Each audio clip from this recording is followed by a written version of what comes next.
BJP ಹೈಕಮಾಂಡ್ಗೆ ಕರಾವಳಿ ಭಾಗದ ಟೆನ್ಷನ್. ಈ ಬಾರಿ ಕಾಂಗ್ರೆಸ್ಗೆ ಪ್ರತಿಕೂಲ ವಾತಾವರಣ ಇರುವಂತದ್ದು. ಈ ವರದಿಯಿಂದ ಬಿಜೆಪಿ ವರಿಷ್ಠರು ಫುಲ್ ಅಲರ್ಟ್ ಆಗಿದ್ದಾರಂತೆ. ಅದೊಂದು ಸ್ಟ್ರಾಂಗ್ ಬೇಸ್ ಇರುವಂತಹ ಒಂದು ಭಾಗ ಬಿಜೆಪಿಗೆ. ಯಾಕೆಂದ್ರೆ ಕಳೆದ ಬಾರಿ ಉಡುಪಿ, ದಕ್ಷಿಣ ಕನ್ನಡ, ಉತ್ತರ ಕನ್ನಡದಲ್ಲಿ ಪ್ರಮುಖವಾಗಿ ಇರುವಂತಹ ಕ್ಷೇತ್ರಗಳಲ್ಲಿ ಎರಡೇ ಎರಡು ಕಡೆ ಮಾತ್ರ ಗೆದ್ದಿದ್ದು ಕಾಂಗ್ರೆಸ್.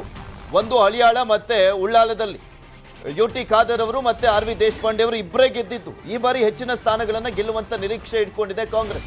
ಅದಕ್ಕೆ ನೀರೆಚ್ಚುವಂತ ನಿಟ್ಟಿನಲ್ಲಿ ಬಿಜೆಪಿ ಪ್ರಯತ್ನ ಪಡ್ತಾ ಇದೆ.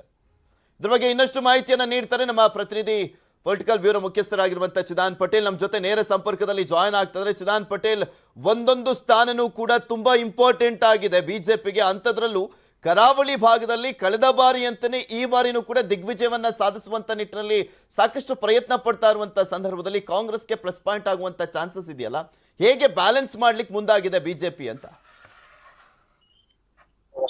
ಪೃಥ್ವಿ, ದಕ್ಷಿಣ ಕನ್ನಡ, ಉಡುಪಿ ಮತ್ತು ಉತ್ತರ ಕನ್ನಡ ಈ ಮೂರು ಜಿಲ್ಲೆಗಳು ಸೇರಿ ಒಟ್ಟು 19 ವಿಧಾನಸಭಾ ಕ್ಷೇತ್ರಗಳು ಬರುತ್ತಿರುವಂತದ್ದು. ಕಳೆದ 2018ರ ವಿಧಾನಸಭಾ ಚುನಾವಣೆಯಲ್ಲಿ ಈ ಒಂದು 19 ವಿಧಾನಸಭಾ ಕ್ಷೇತ್ರಗಳಲ್ಲಿ ಕಾಂಗ್ರೆಸ್ ಗೆದ್ದಿರ್ತಕ್ಕಂಥದ್ದು ಎರಡು ಕ್ಷೇತ್ರಗಳಲ್ಲಿ. ಅದು ಉತ್ತರ ಕನ್ನಡದ ಹಳಿಯಾಳ ಕ್ಷೇತ್ರ ಮತ್ತು ಮಂಗಳೂರು ಕ್ಷೇತ್ರ.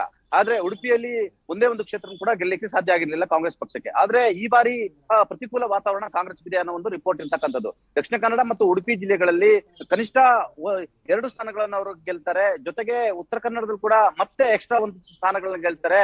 ಆ ಮುಖಾಂತರ ಎಲ್ಲ ಒಂದ್ ಕಡೆ ಈ ಮೂರು ಜಿಲ್ಲೆಗಳು ಭಾರತೀಯ ಜನತಾ ಪಕ್ಷದ ಭದ್ರಕೋಟೆ ಆಗಿರುವಂತದ್ದು. ಭಾವನಾತ್ಮಕ ವಿಚಾರಗಳು ಮತ್ತು ಅಭಿವೃದ್ಧಿ ವಿಚಾರ ಎರಡನ್ನೂ ಇಟ್ಕೊಂಡು ಚುನಾವಣೆ ಎದುರಿಸಿರ್ತಕ್ಕಂಥ ಭಾರತೀಯ ಜನತಾ ಪಕ್ಷಕ್ಕೆ ಈ ಬಾರಿ ಕಷ್ಟಕರ ಆಗ್ಬೋದೆಂಬ ಲೆಕ್ಕಾಚಾರ ಬಂದಿರುವಂತದ್ದು. ಇದೇ ಕಾರಣಕ್ಕಾಗಿ ಬಿಜೆಪಿ ಹೈಕಮಾಂಡ್ ಕೂಡ ಮುಖ್ಯಮಂತ್ರಿ ಸೇರಿದಂತೆ ಈ ಮೂರು ಜಿಲ್ಲೆಯ ನಾಯಕರುಗಳಿಗೆ ಒಂದಷ್ಟು ಟಾಸ್ಕ್ ಅನ್ನು ಕೊಟ್ಟಿರುವಂತದ್ದು. ಯಾವುದೇ ಕಾರಣ ಕೂಡ ನಾವು ನಮ್ಮ ಸ್ಥಾನ ಏನು 17 ಸ್ಥಾನಗಳಿದೆ, ಆ 17 ಸ್ಥಾನವನ್ನ ಉಳಿಸುವ ಪ್ರಯತ್ನವನ್ನ ಮಾಡಬೇಕು.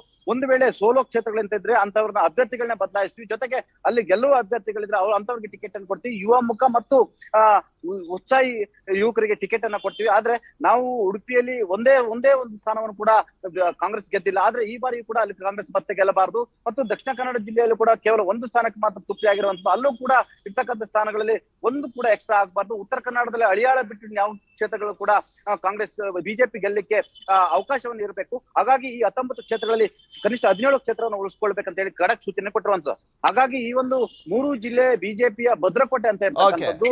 ಆ ಮುಖಾಂತರ ಈ ಮೂರು ಜಿಲ್ಲೆಯಲ್ಲಿ ಭದ್ರಕೋಟೆಯಲ್ಲಿ ಒಂದಷ್ಟು ವ್ಯತಿರಿಕ್ತ ಏನು ರಿಪೋರ್ಟ್ ನೋಡೋಣ ಚಿದಾನ್ ಪಟೇಲ್ ಏನಾಗುತ್ತೆ ಅಂತ. ಧನ್ಯವಾದ ನಿಮ್ಮೆಲ್ಲ ಮಾಹಿತಿಗಾಗಿ.